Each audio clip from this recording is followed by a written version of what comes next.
the love for Amy Porterfield. A lot of you love her. If you're new to her, she's a New York Times bestselling author. She is a podcast host, entrepreneur, and helps you bet on yourself. Amy, thank you for stopping by. Hi.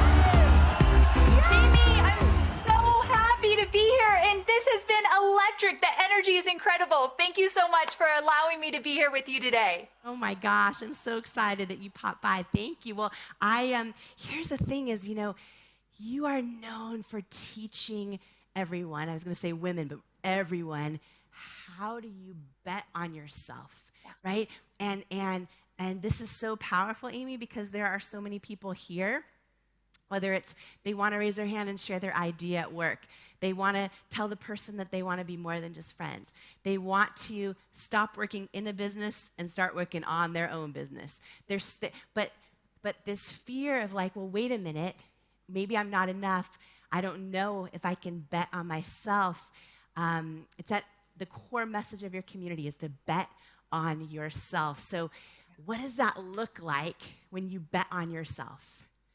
Oh, I love this question. Betting on yourself means that you begin to believe that you and only you are capable of creating a life beyond your wildest dreams. For years and years, I allowed other people's opinions of me to be my validation. I would look around and think, do you like me? Did I talk too much? Was I too much? Are you going to invite me to the room? And if they liked me and they invited me, then I felt like I was worthy. But when they didn't like me, I took that in even more. So betting on yourself means that you're going to let that go.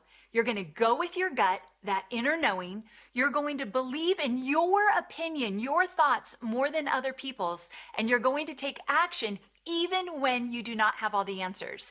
You know when a racehorse is in a race and they have blinders on? I believe that betting on yourself means that you have blinders on. You can't look left or right. You can't look at what someone's doing or what someone thinks about you. You only look ahead. That's so, so powerful. And I know, and that's hard to do, but that's super, super clear. And it can be a struggle to bet on yourself when you feel stuck or you're not sure the best move, right? So when you're stuck and you feel overwhelmed, what are some things you can do to sort of step into your power and bet on yourself? Okay, so when you're stuck and overwhelmed, what happens is you tend to show up with desperate energy. You start to be someone you're not, say things that you don't really mean, but you think will make you fit in, say things that will make you be more liked, and all of a sudden you look in the mirror and think, I don't even know who I am anymore. So in order to get unstuck, because when you're stuck and you're overwhelmed, you're on the sidelines. You're not moving forward. You're not getting in the game. So I've got 3 steps, and I want you all to write this down because these are 3 steps to make today super actionable, everything that you've learned. So the first step is that you have to reframe your thoughts. I want you to hear this clearly. You are not responsible for your first thought, but you are responsible for choosing a new thought that will serve you. So you've got to choose a different thought. When you start to look for external validation from strangers online, from people in your life that might not believe in you as much as you need them to, from anything that's not internal, you have to reframe your thought and choose a new thought. And I'm going to give you one. I want you to put this in the comments so everyone remembers this. Everything that is meant for me will find me. Now that is a God knowing, a universe knowing, whatever it is for you, but you have to believe that everything that is meant for me will find me.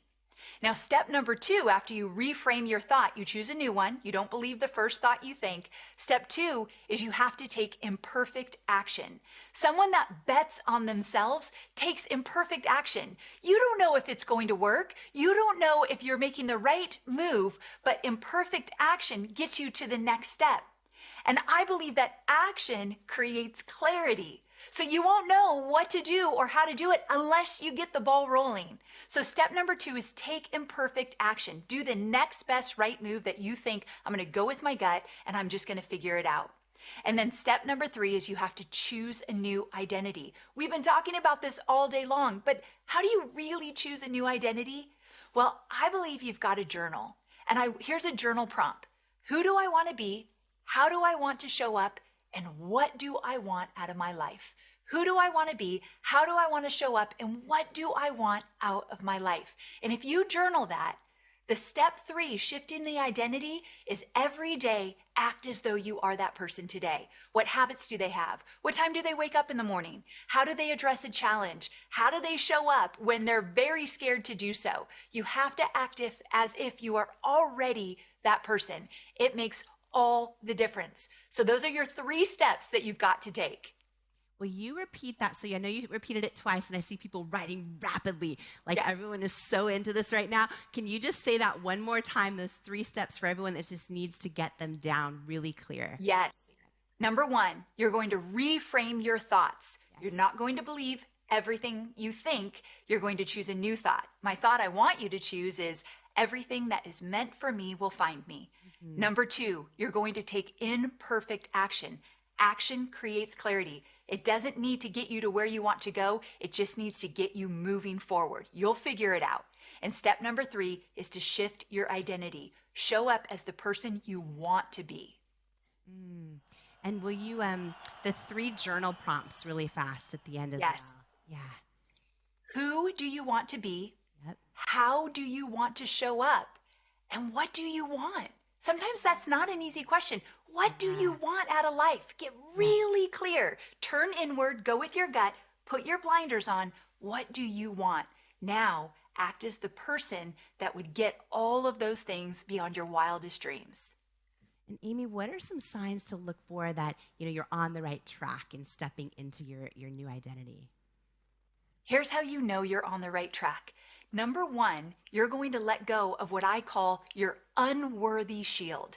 An unworthy shield is a shield you hold up to keep yourself safe. We all do it. There's no judgment. But here's what I want you to hear. What's keeping you safe is keeping you stuck. There's no growth in safety. So let me give you some quick examples of what it looks like to hold up an unworthy shield.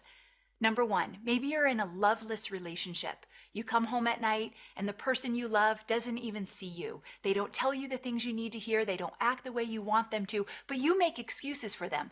They love me. They're just busy. They've got a lot going on, but they love me. No, it's not fair and you deserve more. You're holding up an unworthy shield.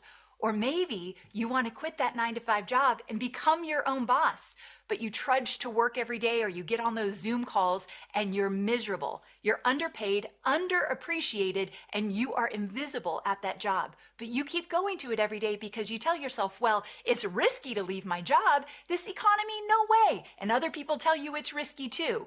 Remember, if you watched Oprah, she left Baltimore to go to Chicago even when everyone but her 2 best friends said, do not do it. Go with your gut. Let go of the unworthy shield. Here's another one. Maybe you're too afraid of what everybody else thinks. So many, many years ago, I used to work for Tony Robbins, and I left that job. It was an amazing job. Tony, I attribute so much of my success to what he taught me, but I was ready to go out on my own. So I went out on my own and I started my online business, and I started to record a bunch of videos for YouTube. I'd record the videos, edit the videos, and then leave them on my computer. And one day my husband said, "Where are all these videos you've created?" And I said, "I'm so afraid what Tony Robbins is going to think of my YouTube videos." And he said, "Babe, I love you so much, but Tony Robbins is building an empire, helping hundreds of thousands of people. I don't think he really cares what your YouTube videos look like." And it was an ego check, but it's a reminder to all of us that we think everyone's watching, everyone's judging. They are not. And even if they were, other people's opinions of you do not matter. So if your unworthy shield is, oh my gosh, everyone's looking, let it go, put your blinders on, and bet on yourself. Woo! Bet on yourself.